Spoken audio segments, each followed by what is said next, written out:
Welcome to our YouTube channel Hindi knowledge word.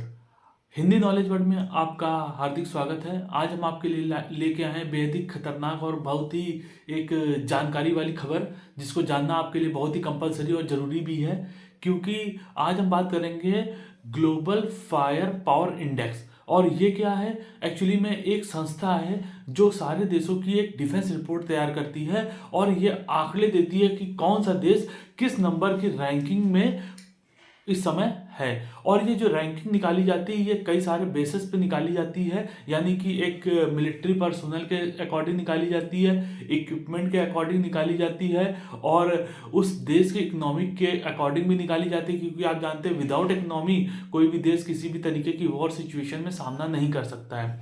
हर चीज़ में पैसा चाहिए होता है, तो अगर किसी देश की इकोनॉमी डाउन है और भले ही उसके पास वेपन बहुत ज़्यादा है तो भी उसकी कोई इज्जत नहीं है, या वो देश किसी के साथ युद्ध में पार्टिसिपेट करके जीत नहीं सकता है। इसलिए इसकी भी रिक्वायरमेंट थी। अच्छा, और चौथी उसकी जो लोकेशन है उसके अकॉर्डिंग भी निकाली जाती है।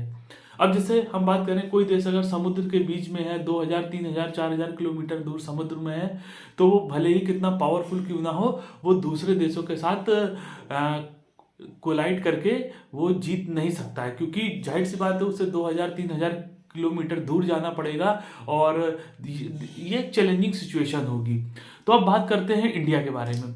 तो इस वर्ल्ड फायर इंडेक्स में जो इंडिया का स्थान है वो चौथा स्थान है, यानी इंडिया चौथे स्थान पर वर्ल्ड फायर इंडेक्स में यानी ग्लोबली है। यानी दुनिया की जो सबसे बड़े मुल्क, सबसे ताकतवर मुल्क है मिलिट्री पावर में, उनमें चौथे नंबर पे इंडिया आता है दुनिया में। अगर नंबर वन की बात करें तो नंबर वन में आप जानते होंगे कि एक देश जिसका नाम है अमेरिका, अमेरिका ही नंबर वन पर आएगा, क्योंकि वो बहुत सारा पैसा अपने डिफेंस इक्विपमेंट और रिसर्च और डेवलपमेंट में खर्चा करता है। और अमेरिका एक ऐसा कंट्री है जो ना सिर्फ रिसर्च और डेवलपमेंट में पैसे खर्चा करता है, बल्कि वो कई सारे देशों को हथियार मिसाइलें भी सप्लाई करता है। तो नंबर वन पर तो अमेरिका, ये नाम तो सब जग जाहिर है एक तरीके से। और नंबर टू पे रशिया। हाँ, ये रशिया नाम एक अद्भुत नाम है, क्योंकि रशिया अभी भी वॉर सिचुएशन का सामना कर रहा है और रशिया का नाम अभी भी है वर्ल्ड फायर इंडेक्स में। यानी कि रशिया अभी 1 साल से ज़्यादा, 1.5 साल से ज़्यादा इंगेज है वॉर में, लेकिन रशिया अभी भी उस वर्ल्ड फायर इंडेक्स में सेकेंड स्थान से हटा नहीं है। थर्ड पे इंडिया का पास का एक मुल्क जिसका नाम है चीन, जो काफ़ी ताकतवर मुल्क है, काफ़ी इकोनॉमी उनकी बड़ी है, इंडिया से काफ़ी बड़ी है, तो वो थर्ड स्थान पर है। और चौथे स्थान पर इंडिया है। तो इंडिया की अगर बात करें जाए तो इंडिया की जो तीनों सेनाएं हैं, यानी जो इंडिया की थल सेना है, इंडिया की थल सेना में अप्रॉक्स 15 लाख पर्सोनल हैं, ठीक है, जिसमें से करीब 10 लाख के आसपास उनके पास एक्टिव सैनिक हैं और बाकी रिजर्व सैनिक भी हैं।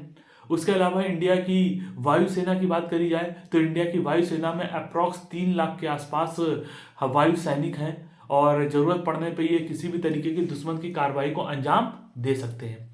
थर्ड नंबर पर बात करी जाए तो हमारे पास जो थल सेना नौसेना है, नौसेना इंडिया की काफ़ी ताकतवर, जिसको माना जाता है, जिसको बोला भी जाता है, हिंद महासागर में चाइना तक ये बात बोल चुका है और एक्सेप्ट कर चुका है कि इंडिया की जो नौसेना है वो हिंद महासागर में काफ़ी ताकतवर है। तो इंडिया की नौसेना में अप्रॉक्स 1 लाख के आसपास मिलिट्री पर्सोनल है। और यहाँ पर अगर बात करी जाए तो इंडिया के पास 2 एयरक्राफ्ट कैरियर भी हैं। वैसे मैं आपको बता दूं, aircraft carrier India self indigenous made भी कर रहा है, लेकिन इसके अलावा मैं आपको बता दूं कुछ ही देश, गिने चुने ही देश ऐसे हैं जिनके पास एयरक्राफ्ट कैरियर है। एयरक्राफ्ट कैरियर के बारे में अगर बात करी जाए तो एयरक्राफ्ट कैरियर इतना पावरफुल होता है कि वो किसी शहर को, एक मुंबई जैसे सिटी को आप समझ सकते हैं, वो 2 महीने तक के लिए वो इलेक्ट्रिसिटी सप्लाई कर सकता है। तो आप समझ सकते हैं कि जो एयरक्राफ्ट कैरियर होते हैं वो कितने ज़्यादा एडवांस, कितने ज़्यादा लीथल हो सकते हैं। और ज़्यादातर एयरक्राफ्ट कैरियर जो होते हैं वो न्यूक्लियर रिएक्टर की हेल्प से चलाए जाते हैं, जिसका मोटिव या मकसद ये होता है कि वो बहुत लंबी दूरी की यात्राएं कर सकते हैं और उनको बार बार अपनी रिफ्यूलिंग करने या किसी तरीके के सामान या प्रोडक्ट को लेने के लिए उनको ज़मीन के पास नहीं आना पड़ता है। यानी कि ये काफ़ी लंबे समय तक क्या कर सकते हैं, समुद्र के अंदर रह सकते हैं। इंडिया के पास 2 एयरक्राफ्ट कैरियर हैं और इंडिया एक और इंडिजिनस एयरक्राफ्ट को इस समय डेवलप भी कर रहा है। चाइना के पास भी इस समय 3 एयरक्राफ्ट कैरियर हैं। तो मेन मोटिव या मेन मुद्दा यही है कि चाइना को इनकाउंटर करना। उसके अलावा इंडिया के पास 18 सबमरीन भी हैं, पनडुब्बी भी हैं, फ्रिगेट भी हैं, इंडिया के पास डिस्ट्रॉयर भी हैं। लेकिन इनकी संख्या जो भी है वो 18-20 ऐसे करीब है और ये चाइना से बहुत ही कम है। लेकिन इंडिया अपनी इस तरीके की सबमरीन हो गई या फ्रिगेट हो गई, इन सबको बढ़ाने का निरंतर प्रयास कर रहा है और काफ़ी सारी हमारे पास सबमरीन है जिनको इंडिया डेवलप कर रहा है। अभी आपने देखा होगा स्कॉर्पियन क्लास की पनडुब्बी जो टाइम टू टाइम इंडिया में इंडक्ट हो रही है, इंडिया की नौसेना में इंडक्ट हो रही है। तो इसी तरीके से India world fire power index में चौथे स्थान पर है।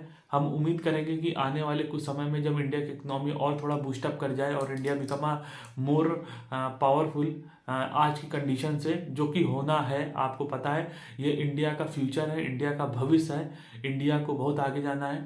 और हम उम्मीद ये करेंगे इंडिया नंबर 2 पे, नंबर 3 की पोजीशन पे नहीं, इंडिया नंबर 1 की पोजीशन को एक दिन होल्ड करे और हम आपके साथ इस बात को शेयर करें कि India become a world super power. और इंडिया जो वर्ल्ड फायर इंडेक्स की रिपोर्ट में इंडिया चौथे स्थान पे नहीं, इंडिया नंबर 1 में है। हालांकि इसमें समय है अभी, लेकिन हम उम्मीद करते हैं, I hope India do this things.